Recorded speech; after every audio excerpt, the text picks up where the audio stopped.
I knew something was wrong.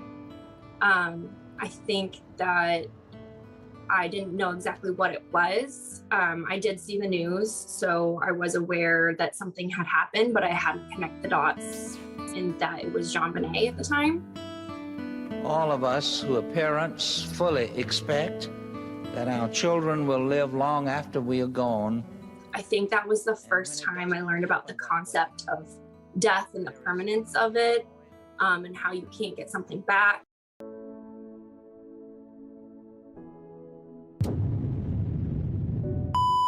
Step into the haunting corridors of one of America's most perplexing mysteries, where childhood innocence collides with unthinkable tragedy, and where every smile captured in pageant photographs now whispers secrets that may never be fully revealed. Picture, if you will, a world where tiny tiaras catch stage lights and sequin dresses shimmer under the harsh glare of competition. This was JonBenet Ramsey's universe, a realm where beauty and performance intertwined in ways that would later haunt America's collective consciousness. In the piercing clarity of a 1997 interview, Patsy Ramsey's voice carried the weight of memory as she unveiled her own pageant past. Like a ghost from her younger self, she recalled competing in the Pride of Miss Jean Brodie during her high school years, eventually claiming the coveted crown of Miss West Virginia. This triumph, she explained with painful honesty, had undoubtedly carved the path her daughter would later walk. JonBenet, that effervescent child, whose laughter once filled rooms, had discovered pure joy in the ritual of transformation, dressing up, dancing, singing. The stage called to her like a siren song. According to Patsy's recollections, JonBenet graced approximately 8 to 10 pageants, beginning her journey at the tender age of 4 in the quaint setting of Charlevoix. The pageant circuit then beckoned them to Colorado, where around March of the year before tragedy struck, JonBenet's involvement intensified. These competitions, Patsy insisted, with the desperate conviction of a grieving mother, represented cherished mother-daughter bonding moments. John Ramsey, her husband, did not attend every event, though some fathers populated the audiences, creating an atmosphere where familiar faces became recurring characters in this unfolding drama. For these competitions, JonBenet underwent professional photography sessions, her image captured and perfected for pageant portfolios that would later become evidence in a case that shattered lives. The final curtain fell on December 14th, 1996, the last formal pageant JonBenet would ever grace, as Patsy confirmed in a haunting 2000 interview. But here lies the first shadow of suspicion that would plague investigators for decades to come. Patsy mentioned those familiar faces, recurring characters in this pageant world, who appeared again and again like actors in a play, and here's where the mystery deepens like fog rolling across a crime scene. Why couldn't these familiar faces be properly identified when tragedy struck? If someone had been watching, studying, obsessing over JonBenet from the pageant circuit, logic dictates that Patsy and other mothers should have been able to point their fingers at individuals who radiated disturbing energy. Yet this identification never materialized in any meaningful way under Patsy's direction. This vagueness, this maddening non-specificity, became a haunting refrain throughout John and Patsy's testimonies. Names thrown like confetti in the wind, suspicions scattered without foundation, leaving investigators grasping at shadows while the truth remained tantalizingly out of reach. In their book, The Death of Innocence, John and Patsy Ramsey peeled back the layers of their family's pageant obsession like archaeologists uncovering ancient artifacts. Patsy's mother and sisters, including Pam, had all tasted victory in the Miss West Virginia competition, creating a legacy that seemed destined to continue. The moment of inspiration struck in 1993 at a Miss West Virginia reunion, where JonBenet witnessed her mother on stage and declared with childhood certainty that she wanted to follow in those footsteps. JonBenet's natural extroversion blazed like a beacon through her first dance recital, and in a game she innocently called presenting. This term presenting would later echo through investigative corridors with an almost sinister resonance. Her breakthrough moment came with the Colorado All-Star Kids pageant, where her photograph graced the program cover like a promise of things to come. She competed across multiple categories: talent, party dress, sportswear, and costume, always finding joy in experiences where everyone received recognition of some kind.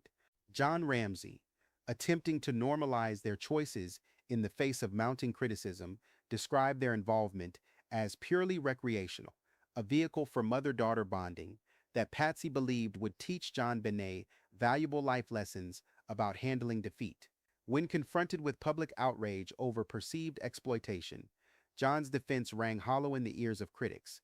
Any provocative behavior existed solely in the eyes of the beholder. But something sinister lurked beneath this veneer of innocent family fun. Consider this chilling detail. JonBenet referred to pageants as presenting, transforming the entire pageantry world into what appeared to be nothing more than an elaborate game. According to John and Patsy's carefully constructed narrative, their daughter could quit any time she tired of this presenting game, just as she had abandoned violin lessons when boredom set in. Yet, this childlike innocence, this game of presenting that evoked images of hide and seek, carries an unsettling undertone. Something about this innocent game seems to have been corrupted, interrupted by a level of seriousness that transformed play into something far more dangerous. The game appears to have been stunted, twisted into something that lost its innocent foundation. More troubling still is John and Patsy's apparent refusal to acknowledge the dangers that prowled around their children like predators in the shadows. While they might claim they believe Boulder to be a safe, community-driven town, their naivety about dressing JonBenet provocatively reveals a disturbing disconnect from reality. Rather than acknowledging that crazy people might target their daughter, they maintain that any inappropriate interpretation existed solely in the minds of disturbed individuals. This naivety would prove catastrophic. During the 1990s, when most parents required meetings with other families before allowing sleepovers, when children couldn't simply wander into neighbors' houses without permission, John and Patsy seemed to operate in a bubble of dangerous innocence. Standard protective measures that other parents implemented, subtle safeguards against random threats appeared absent from the Ramsey household. Yet evidence contradicts their claims of ignorance. Vanity Fair reported in their 1997 article, Missing Innocence, that Patsy once told JonBenet at a restaurant that she was still on display and couldn't put on a jacket. This reveals acute awareness of their surroundings and what public exposure meant for their family. If such awareness existed, how could they have missed suspicious behavior from specific individuals? The media's portrayal of JonBenet's pageant involvement transformed from family documentation into a weapon of public judgment, as revealed in Burke's Dr. Phil transcript. The revelation of beauty pageant participation at such a tender age exposed what critics perceived as the ugly underbelly of that world, contributing to public suspicion that engulfed Patsy like a suffocating shroud. The Death of Innocence chronicles how media outlets sensationalized their tragedy, reducing JonBenet from a vibrant child to merely a child beauty queen, a label that would forever define her in death. Videos intended for family memories found their way onto national television, stripped of context and accompanied by music that transformed innocent performances into something that seemed inappropriately suggestive. But here lies a crucial revelation that pierces through the Ramsey's victim narrative. These videotapes didn't magically appear on television through malicious theft. John and Patsy provided them to media outlets themselves. They believed these videos would be received as heartwarming family content, failing to recognize how the outside world might interpret their choices. This miscalculation reveals the dangerous bubble in which they lived, where behaviors they considered normal struck others as deeply disturbing. The media backlash represented more than sensationalism. It reflected genuine concern from other parents who declared they would never allow their children to participate in such activities. This disconnect highlighted potential holes in how John and Patsy raised their children, suggesting that behaviors acceptable in their household might be alarming and disturbing to average families. This raises a terrifying question. What other behaviors occurred in their household that might have escaped notice or correction? If John and Patsy failed to recognize problematic aspects of their pageant involvement, what other warning signs might they have missed? What behaviors that other parents would immediately address went unchecked in their home? This lack of awareness creates a chilling foundation for understanding how danger might have festered undetected within their seemingly perfect family facade. John Ramsey noted in a 2012 interview that while pageants interested media outlets, their appearance on national television on New Year's Day truly transformed the case into a huge media event. Yet this observation ignores the deeper implications of why their story resonated so powerfully with public horror and fascination. The spotlight now turns to Burke Ramsey, whose testimony would become the subject of intense scrutiny and legal battles that continue to this day. In his interview with Dr. Phil, Burke's responses carried the calculated precision of someone who had rehearsed these denials for decades. He stated with unwavering consistency that he attended JonBenet's pageants very much and observed her confidently flaunt whatever on stage. His assertion that he didn't feel left out and found everything totally fine seemed almost too convenient, too perfectly calibrated to deflect suspicion.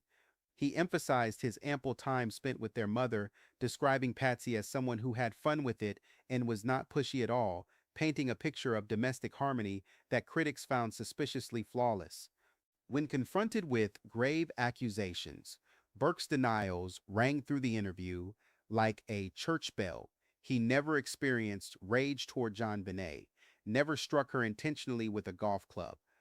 He characterized a previous incident as accidentally clipping her in the cheek during a backswing, an explanation that would later face devastating contradictions from family acquaintances. Burke rejected theories involving toy train tracks and denied any knowledge of inappropriate behavior, directing his resentment solely at the person that did it, a convenient external target that deflected attention from internal family dynamics. He recalled typical sibling interactions, arguments over elevator buttons, teasing during car trips, the mundane stuff of childhood that seemed carefully selected to normalize their relationship. But this attempt at normalization crumbles under forensic scrutiny. The autopsy report revealed chronic evidence of ongoing behavior that had occurred multiple times, disturbing physical evidence that spoke to a pattern of activities that went unaddressed in the Ramsey household. This wasn't a single incident, but a chronic situation that either remained unknown to parents or was known but unresolved. Parents aren't as oblivious as they sometimes pretend to be. They hear their children's words, witness their actions, and typically recognize when behaviors need correction before escalating to dangerous levels. Sometimes parents struggle to address every concerning behavior, creating an arc of social development that becomes part of a child's fundamental makeup as they mature. This chronic evidence suggests that the Ramsey household harbored secrets far darker than pageant controversies. The Burke Ramsey versus CBS lawsuit illuminates the devastating accusations that followed this young man throughout his life. Like vengeful spirits, the CBS documentary focused its investigative lens on Burke with laser precision, making false accusations that he had killed his sister, claims the lawsuit vehemently labeled as false and defamatory. These accusations weren't born in the CBS documentary, but had haunted Burke since 1998 and 1999, when tabloids first suggested he had murdered JonBenet due to a rage disorder, resentment over attention, or fury after she wet the bed. The lawsuit documents these character assassinations with legal precision, revealing how a child became the target of international speculation and hatred. In the CBS documentary, Judith Phillips, a family acquaintance whose testimony carries the weight of insider knowledge, delivered devastating claims about Burke's temperament. She alleged he had a bad temper and had once struck JonBenet with a golf club in the face, leaving a permanent scar that Patsy supposedly attributed to Burke losing his temper. If Judith Phillips speaks the truth, her testimony transforms our understanding of the golf club incident entirely. According to Phillips, this wasn't the accidental clipping that Patsy described to police. It was an intentional act of violence born from uncontrolled rage. This recontextualization casts Patsy's version of events in a sinister new light, suggesting deliberate deception rather than protective motherly instincts. Patsy's original account painted a picture of maternal heroism, hearing crying, rushing outside, jumping off the porch, immediately applying ice, and racing to both a doctor and plastic surgeon to prevent permanent scarring. She worried about JonBenet's future, possibly her pageant opportunities, if permanent disfigurement occurred. But Patsy told police it was an accident, making it seem like JonBenet had positioned herself behind Burke in a very weird way. Yet here's where the physics don't align with the narrative. Patsy claimed Burke hit both JonBenet's eye and leg during his backswing, but striking one target would halt the momentum needed to strike another, making simultaneous impact physically impossible unless the action was intentional. Under Judith Phillips's interpretation, this incident reveals premeditated violence rather than accidental contact. It establishes a foundation for understanding what behaviors might have been acceptable or known within the Ramsey household, behaviors that other families would have immediately recognized as problematic and addressed. James Kolar, presented as an expert in the CBS documentary, speculated that Burke might have developed resentment and anger toward his sister due to perceived neglect, particularly given Patsy's deep involvement in JonBenet's pageant world. These theories gained traction when juxtaposed with statements from former Boulder PD Chief Mark Beckner, who noted in a 2015 AMA that if a family member was involved, the most likely scenario is that it was accidental in a fit of anger and then they tried to cover it up. Yet Beckner consistently maintained he didn't know who had committed this crime and avoided speculation. From the investigation's earliest moments, the approach to understanding motive and family dynamics resembled navigating a labyrinth designed by a madman. In a 1997 interview, police acknowledged focusing a lot of effort and time and money on categorizing Patsy and John Ramsey as unfit parents while simultaneously working through a whole list of people to eliminate other suspects. The questioning took disturbing turns when Patsy faced inquiries about spurned or scorned lovers or infidelities in her marriage to John, allegations she denied with the fervor of someone whose reputation hung in the balance. During a 1998 interview, Detective Lou Smith outlined the investigation's dual focus, the Ramseys and an intruder. Smith explained that initial family focus represented standard detective protocol, given their presence in the house and the strange circumstances surrounding the crime. While John Ramsey's legal team complained that police were so focused on the Ramseys that nothing else is getting looked at, Smith countered that case reports demonstrated extensive investigation into alternative theories. Mike Kane, another investigator, delivered a statement that should have provided comfort but instead raised more questions. Their focus on John and Patsy wasn't solely to secure convictions, but also to prove innocence. This dual approach, seeking both guilt and exoneration, created an investigative atmosphere thick with ambiguity. John Douglas, the renowned FBI profiler, brought in by the Ramseys, provided chilling insights that seemed to point inward rather than outward. He suggested the perpetrator was someone that you know, somebody that's been in the house, and somebody that's angry with you or jealous. These words hung in the air like smoke from a extinguished candle, carrying implications that would haunt the family for decades. John Ramsey himself pondered whether their higher profile had made them targets for this maniac, a theory that conveniently externalized the threat while ignoring the profiler's suggestion of intimate knowledge and access. In her 2000 interview, Patsy Ramsey identified individuals like Priscilla and Fleet White as potential suspects, citing their unusual and confrontational behavior following JonBenet's death. This finger-pointing at former friends revealed the toxic atmosphere that had consumed their social circle, where grief and suspicion poisoned every relationship. But John Ramsey's constant narrative about police tunnel vision reveals a disturbing pattern of deflection. Despite Lou Smith and Mike Kane's clear statements that case reports showed extensive investigation into alternative suspects, John continued perpetuating the myth that police refused to look elsewhere. This persistent false narrative raises crucial questions. Why would someone continue promoting demonstrably untrue claims unless they served a specific purpose? The entitlement inherent in John's complaints becomes clear when examined objectively. Who is he to dictate investigative priorities to law enforcement officers? Early in any investigation, eliminating those with intimate access represents standard protocol, not persecution. Yet, John and Patsy seem to expect immediate exoneration based on their perceived good character, a childish expectation that ignored the reality of criminal investigation. The investigators were crystal clear about their intentions. They sought to eliminate John and Patsy to prove their innocence as much as to establish guilt. This represents standard investigative procedure.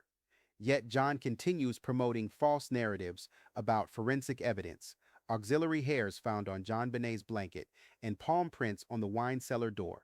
The palm print belonged to Melinda, raising its own questions about when she had accessed that location. But John's pattern of misrepresenting established facts suggests a deliberate strategy of misdirection. The Burke Ramsey versus CBS lawsuit provides crucial context that law enforcement authorities publicly and unequivocally cleared Burke of suspicion as early as 1998. Both former Boulder PD Chief Mark Beckner and former Boulder DA Alex Hunter issued statements confirming Burke was not a suspect, with Mike Cain stating in 1999 that there was no evidence supporting accusations against Burke. Regarding sibling rivalry specifically, former Chief Mark Beckner explained in his 2015 AMA that Colorado law prevents juveniles under 10 from being held criminally liable. Therefore, if Burke had been involved, the investigation would necessarily shift to identifying anyone who helped him cover up the murder. Beckner also revealed that the DA's office had sometimes constrained police actions, including efforts to remove Burke from suspect lists. While acknowledging theories about family dynamics, Beckner stated with conviction, "I don't believe they wanted her dead," adding that if family involvement occurred, it was most likely accidental in a fit of anger, and then they tried to cover it up. He emphasized the significance of foreign DNA found in JonBenet's underwear, which required concrete explanation. Then came the development that should have ended all speculation. In 2008, Boulder County District Attorney Mary Lacey officially cleared the Ramsey family based on new touch DNA tests. These tests revealed DNA from an unexplained third party on JonBenet's long underwear and from 3 locations on 2 articles of her clothing. The DA became convinced this material belonged to the perpetrator, not a family member, leading to official exoneration aimed at addressing years of public suspicion and misdirection. But this exoneration carries its own shadows of doubt. The DNA evidence on the underwear could not be replicated, raising serious questions about why Mary Lacey proceeded with exoneration based on potentially flawed evidence. Chief Beckner's assessment seems most accurate. While there was likely no intent to harm JonBenet, if family involvement occurred, it was probably accidental, followed by an elaborate cover-up attempt. This conclusion may explain why multiple police administrations have made little apparent progress on the case. Each new leadership team likely reviews the same evidence, reaches similar conclusions, and faces the same forensic roadblock: inconclusive DNA evidence that prevents definitive resolution. The struggle with DNA evidence creates an impossible situation where police may privately understand what occurred while being unable to prove it legally.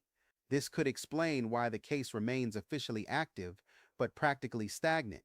Investigators may have reached internal conclusions that can never be substantiated in court due to forensic limitations. Years of investigations, millions of dollars in resources, countless hours of scrutiny, and multiple police administrations have all grappled with the same fundamental challenge: how do you solve a crime when the physical evidence remains ambiguous and the circumstantial evidence points in directions that can never be definitively proven? The chronic evidence revealed in the autopsy report speaks to ongoing behavior within the Ramsey household that went unaddressed, whether unknown to parents or known but unresolved. This evidence suggests a pattern of activity that other families might have caught and corrected immediately, but that somehow escaped proper attention in the Ramsey home. The pageant world that seemed so innocent, JonBenet's game of presenting, now carries sinister undertones of a childhood interrupted by forces beyond her comprehension. The familiar faces that attended these competitions, the professional photographs, the stage lights that once illuminated her smile, now seem like elements in a tragedy that was building toward an inevitable, horrible climax. Burke's consistent denials, delivered with the precision of someone who has answered these questions countless times, cannot erase the chronic physical evidence or explain away the witness testimony that contradicts official family narratives. Judith Phillips's claims about the golf club incident transform an accident into an act of intentional violence, revealing potential patterns of behavior that the family narrative carefully concealed. John and Patsy's attempts to control public perception, providing videos to media outlets while claiming victim status when those same videos were perceived negatively, reveal a family that lived in a dangerous bubble of self-deception. Their failure to recognize how their choices appeared to others suggests a fundamental disconnect from normal parental awareness and protection instincts. The investigation's dual focus on proving both guilt and innocence created an atmosphere where truth became subordinate to legal maneuvering.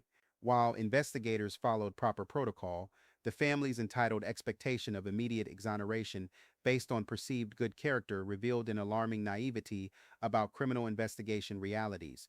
Perhaps most haunting of all is the realization that multiple police administrations reaching the same conclusions suggests a tragic probability.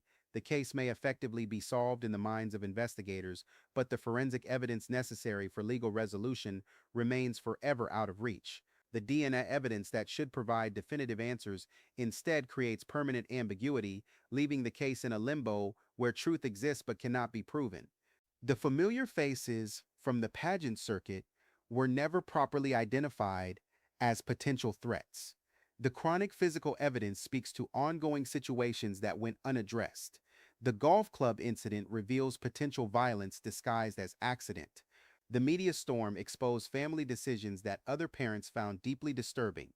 All of these elements combined to paint a picture of a family where dangerous behaviors were normalized, warning signs were ignored, and protective instincts failed to activate when they were most desperately needed. Whether through willful blindness, entitled naivety, or genuine ignorance, the very people responsible for protecting JonBenet may have created the conditions that made her tragedy not just possible, but perhaps inevitable. The little girl who called pageants presenting deserved parents who understood the difference between innocent games and dangerous exposure. She deserved a home where chronic concerning behaviors would be immediately addressed. She deserved protection from the familiar faces who attended her competitions and might have been studying her for months. Instead, JonBenet Ramsey became the victim of a perfect storm: parental naivety, dangerous exposure, normalized concerning behaviors, and ultimately a crime that may never be officially solved, despite evidence that continues to whisper the truth to those willing to listen. The spotlight that once illuminated her pageant performances now casts long shadows across a case that has consumed decades of investigation, destroyed lives, and left America with a mystery that forensic science cannot definitively resolve. In the end, the little girl who loved to play presenting became the unwilling star of a real-life tragedy that continues to haunt everyone it touches. The truth may never be legally proven, but the shadows of that truth continue to darken everything they fall upon. If you enjoyed this video, don't forget to like, share, and subscribe for more storytelling analysis like this.